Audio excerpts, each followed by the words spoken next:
So, can you provide us with any example of who really does a great job with their voice?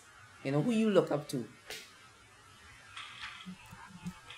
Lorena, you're putting me on a spot here. I really don't like to do that because I'm not trying to be difficult. I don't have to try. I suppose I'm probably difficult anyway. But no, seriously, it's just that, you know, I know people because I train people to, as you say, when people ask me what I do, I say, well, I help people find their voice to better express their ideas, their emotions, and themselves. And again, this is the voice with a capital V. Right. But I have met people who have been very despondent because they've been told all their life that their voice is thin, or they have a lisp, or they have this, or they have that. And some of these people have, just by going through some very basic training, have been able to find their voice, and they're able to speak and express themselves. And yes, they might have a few speech impediments, but because they do such a great job in bringing their ideas across, those minor things just don't even come into play. It's like they don't exist because they communicate so well. And on the other hand, I've met people with terrific voices that boom out and shake the room, but they don't make the effort to effectively communicate.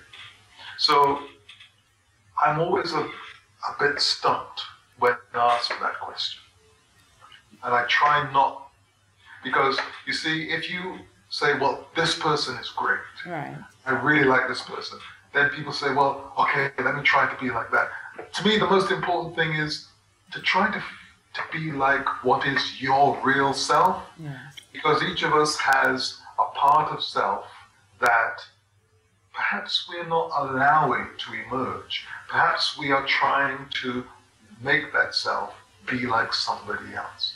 And I really say that what we need to do,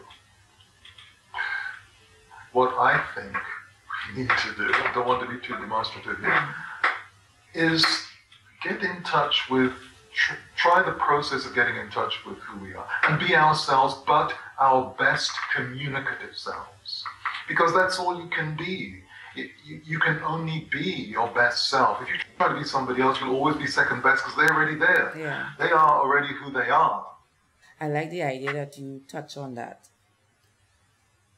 Authenticity.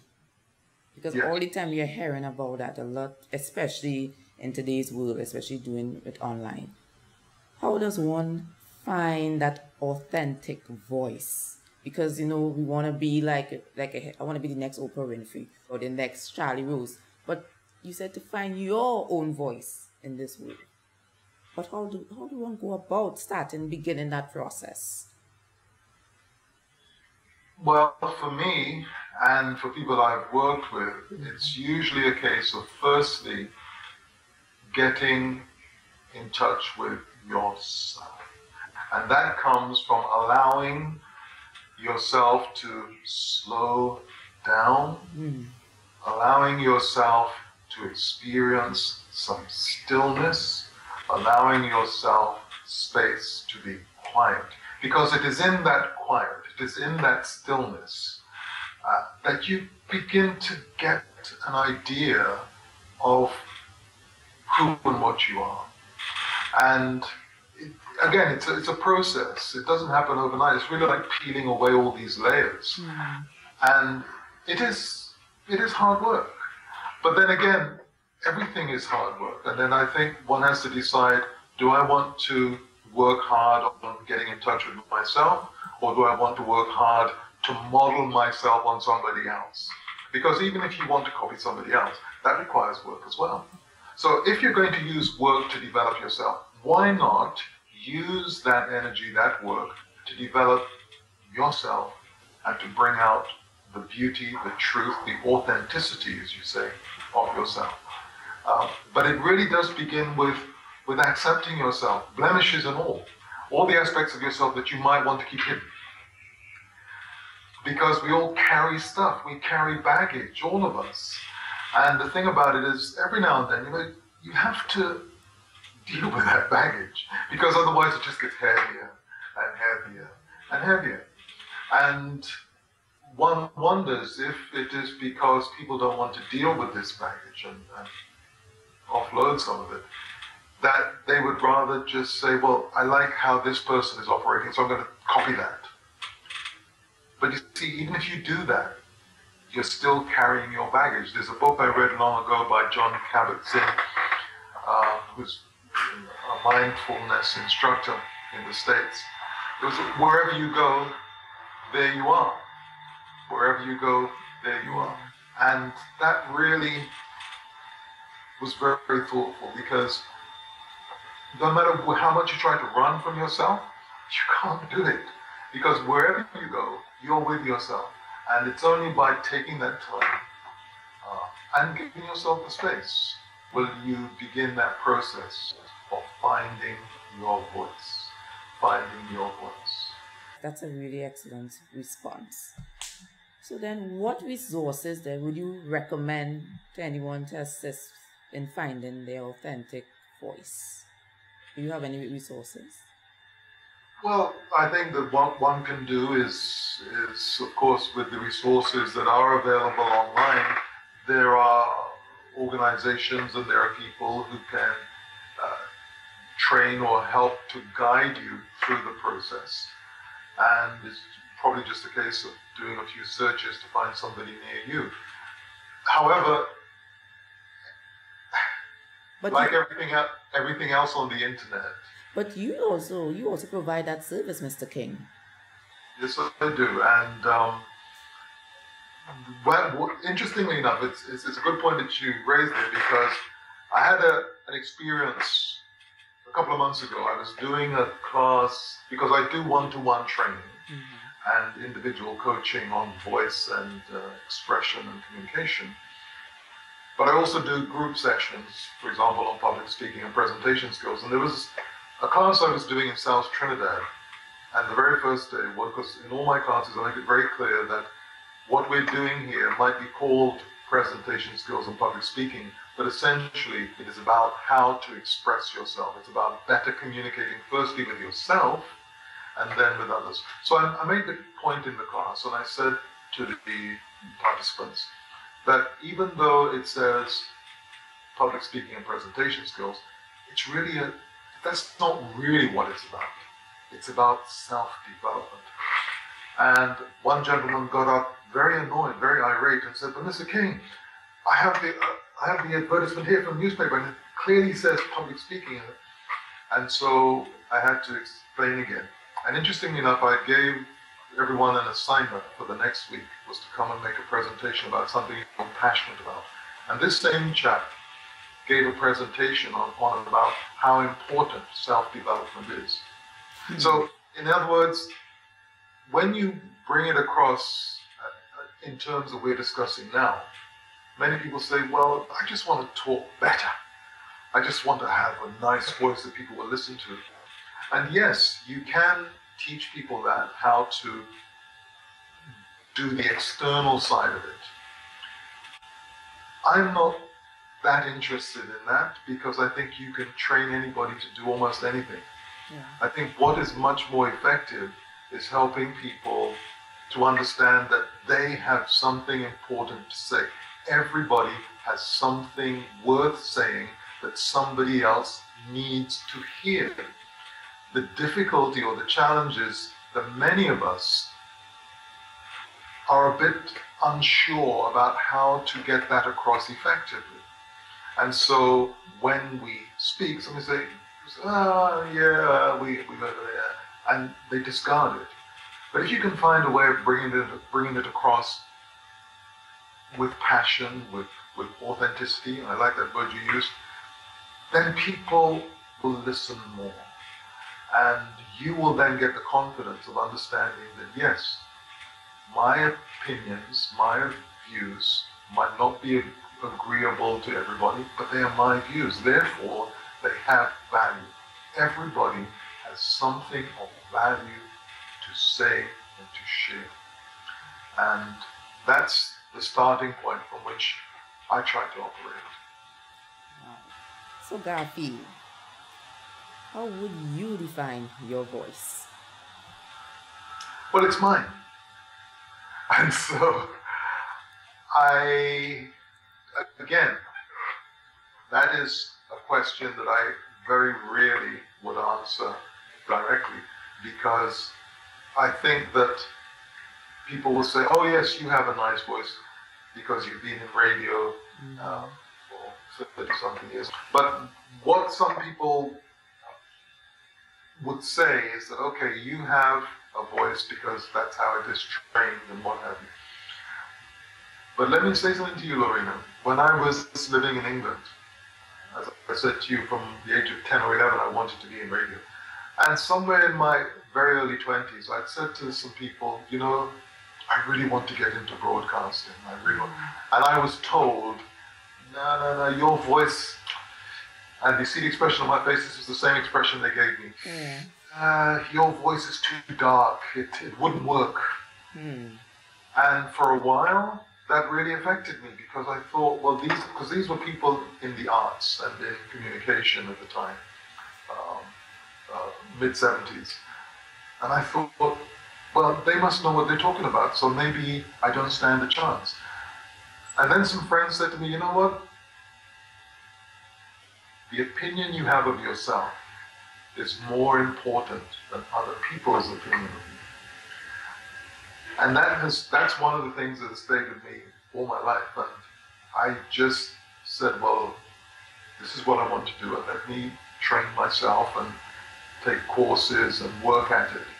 But basically, I think my voice is, you see, it's difficult for me, Lorena, because I do radio programs and I'm hearing my voice every day coming back on when I'm editing things. And I've been hearing my voice every day, day in, day out, in all different ways. And I describe my voice as a work in progress, because when I listen to things that I did, say, 20 years ago, I realized there's a huge difference. Not just because I've gotten older, but because everyone I meet and everyone I have trained over the years has taught me something. Has taught me something about the human condition, but perhaps more significantly, has taught me something about myself. And as my wife will tell you, I don't like to waste things. So if I learn something from somebody, I try to apply it. And what I found is that has changed how I use my voice. Because I realized to get through to certain people, you have to make some changes. And you have to make minor adjustments to your voice and your delivery. And that's why I say it is a work in progress. It is a work in progress. But interestingly enough, and this is probably the 5th or 6th time I've said interestingly enough, there are times when I might be working through something in my life, and I'm not communicating well, I'm not expressing it well. And when those times occur, I actually feel my voice changes. It becomes almost slightly muffled, because clearly, I don't know, there are people who believe in and support the idea of energy centers, the chakras and stuff like that, the energy that runs through the body. And I support that to some extent as well. And clearly, when I'm trying to express things that are not coming out, it affects how my voice sounds. I feel that, my voice changes. And when I have the courage or the understanding to better express whatever it is that's happening in my life, it opens up again. So I tend to listen to how my voice is sounding, because it's often an indication of what's happening in here.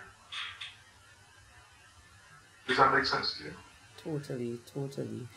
Basically, you are saying that you are totally self-aware of your voice, because you said something that you play back your voice, and most of us don't do that. We just speak.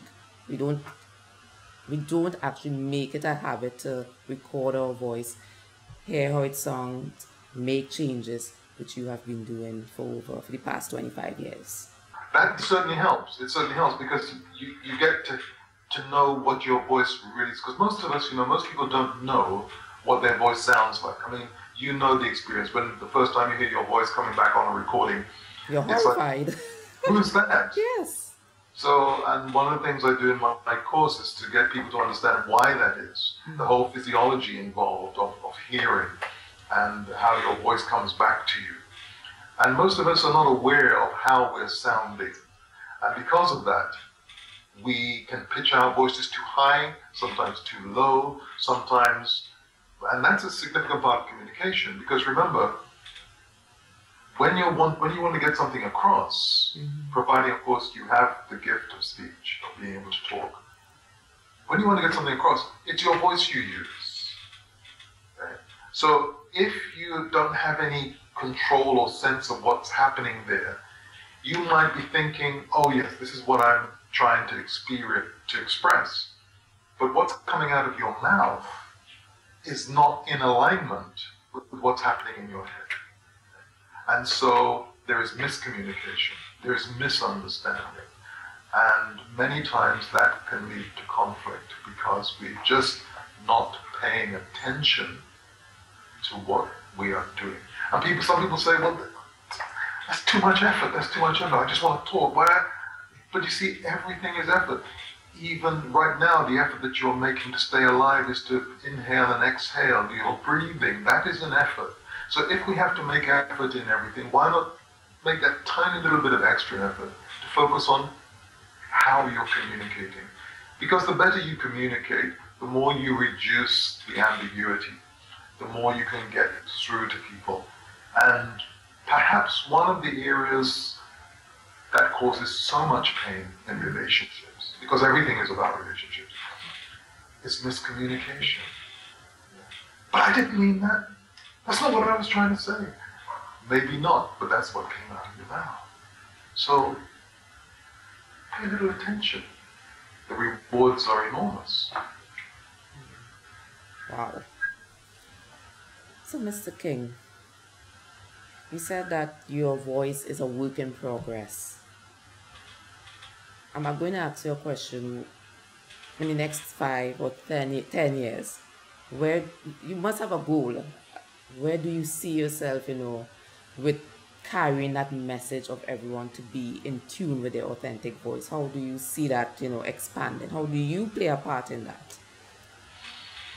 Well, I would like to think that in 5 years' time or so, that the work that I'm doing now can spread further. Right now, I'm doing quite a bit of training in the corporate world and with individuals on, well, as I say, assisting people find their voice, but also using the technology, using the web. I do training with people via Skype and other means, the technology that's available. But 5 years from now, I'd like to think that, because my wife does similar work, but more on the line of counseling and things of that nature, and facilitation, that 5 years from now, that it'll be possible to not only help people find their voice, but also help people, well, firstly, actually, to help myself, to get a better sense of the healing nature, the healing power of voice. You know the experience, Lorena. I'm sure everybody looking or listening to this must have had the experience. You're feeling a certain way, and somebody calls or somebody comes, or maybe they put an arm around you or not, or they say something, and just the way they've said it, it's almost like a medication. And so we talk about the healing voice. We feel that, Mothers have a way of talking to their children, and if you're fortunate enough, I'm not, but many people aren't, to be an adult and have your parents, your mother with you, and you go and meet your mother, and you might be feeling a certain way. There's a way that she might be able to say something to you that kind of, it's like a massage. Yeah? You know that. So what I would like to think is that if I have the ability, the blessings, the guidance, to move more in that direction, yes, finding your voice to better communicate, but also how your voice, how sound can help in the process of healing self, healing relationships, dare I say, healing the world? Yes. I can dare to say it. Because ultimately, that's all we can do. Work with our families and our communities, etc., and hope that something gets across. That's the healing side. In fact, next year, I am developing aspects of my website to share with people my basic ideas on what we're talking about. I try to create a community of people. There are many out there already, and I would like to think that I can be maybe a small part of that to help that process of healing through sound, through speech, through vibrations, through energy. Well, Mr. King, thank you so much for sharing your energy with us this morning. I feel very energetic, that's why. That's great. That's good. That's good. And I hope you have a great Sunday, the rest of your Sunday. And thank you for taking time out for speaking on Accomplished Minds. Thank you very much, Lorena. Thank you for giving me the opportunity. I really appreciate it. And may I wish you tremendous continued success in this wonderful project of Accomplished Minds. It's a wonderful thing to help inspire people to recognize their full potential. I think you're doing a great job. So thank you. Thank you so much. Thank you so much for saying that. If you'd like to see more, subscribe to accomplishedminds.com.